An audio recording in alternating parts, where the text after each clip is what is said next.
magaalada Burco ayaa xaalad degdeg ah lagu soo rogay iyadoo la xiray dhammaan goobihii waxbarashada kadib markii cudurka shuban biyoodka uu saameyn ballaaran ku yeeshay sida warbixintan faahfaahinteeda magaaladaasi uu noogu soo diray wariyaheena Cabdiraxmaan Rooble.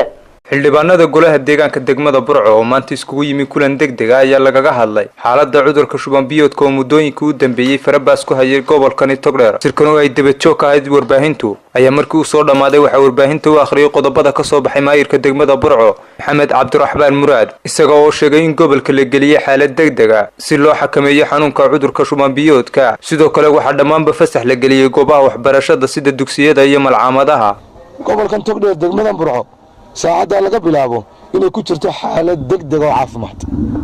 qodobka labaad in wacyigelinta dawladda hoose iyo wasaaradda caafimaadku ay iska kaashanayaan la labanlaabo oo la sii labanlaabo.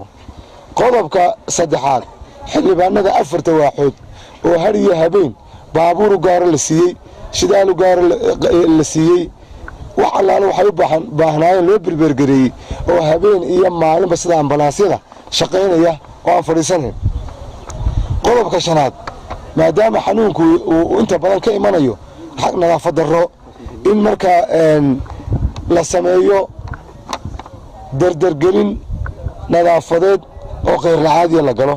qodobka shanaad imtixaanaadkii iskuulaadka oo loo diyaarha gebi ahaan been la joojiyo oo aan la qaadin wasaaradda waqtiga ay qaadayso ardayda markay soo noqoto ha ka qaado laakiin maanta la joojiyo. waxaan iyagana fasax lagu kala diraya dhammaan malcaamadaha iyo iskuullada madaxa bannaan bareefadiyada meesha isugu yimaadaan dadkuba in iyagana fasax dheer ay yihiin. toddobaad farmasiyadii waxay noqdeen waa dhar kale qof dadkii baa la keenaya waa lagu daweynaya halkaasaa la dhigaya xanuunkii bartaasu ka sii fidaya. innagoo u samaynay karantiin farmasiyada dhammaantood waxaanu leenahay qofka irba degdega waa ku mudi kara laakiin farmasi dad la dhigaa ma jiri doono. qodobka sideedaad TV-yada dhammaantiin way maqlaysaa wax allaale waxa TV ka shaqeeya degmada Burco gobolkan Togdheer waa inay qayb ka siiyaan barnaamijyada wacyigelinta shuban biyoodka gobolkan Togdheer degmada Burco qaranka Soomaaliland.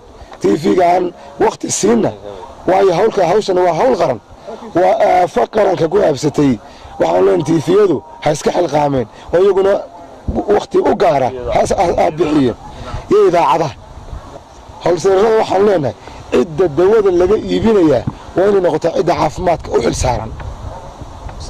qodobada sagaalka halkaan ka yeedhinay gobol ahaan qodobka tobnaad ugu dambeeya ee ugu muhiimsan kontaroolada magaalada waxaan dhigaynaa shaqaale tababaran oo dawladda hoose iyo wasaaradda caafimaadka isugu jira wixii baxayana waa la buufinaya wixii soo galayana waa la buufinaya. arrinkan wasaaraddan iska kaashanayna. sidoo kale waxa iyaguna halkaasi ka hadlay maayir ku-xigeenka golaha deegaanka degmada Burco iyo qaar ka mid ah xildhibaanada golaha deegaanka iyagoo dadweynaha u soo jeediyay talooyin ku saabsan fayadhowrka iyagoo dadweynaha ugu baaqay inay ilaaliyaan nadaafadda si looga hortago cudurkani.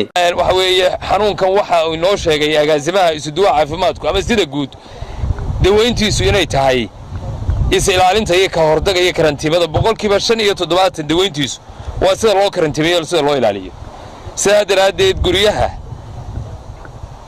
iyo maxay ahayd hooyooyinka iyo aabayaasha waxaan kula talinaynaa inay talada wasaaradda caafimaadka qaataan. gurmadka ay ka qabatay iyo haddii beedankeeda leeyahay ama waxtar ha ahaado haddii beedankeeda heerka waxaanu gaadhsiiyay ogaanshihiisa dawladda dhexe waanu ku canaananaynaa boqolkiiba boqol. kaliya waxaan doonayaa anigu inaan sheego sida kaliya ee la isaga ilaalin karo shuban biyoodka waa in xilliyada muhiimka gamcaha la iskaga maydho biyo iyo saabuun xilliyada muhiimka matala marka cuntada la cunayo. waa Cabdiraxmaan Rooble Cabdilaahi Cabdiraxmaan Trike telefishka caalamiga Kalsan TV magaalada Burco.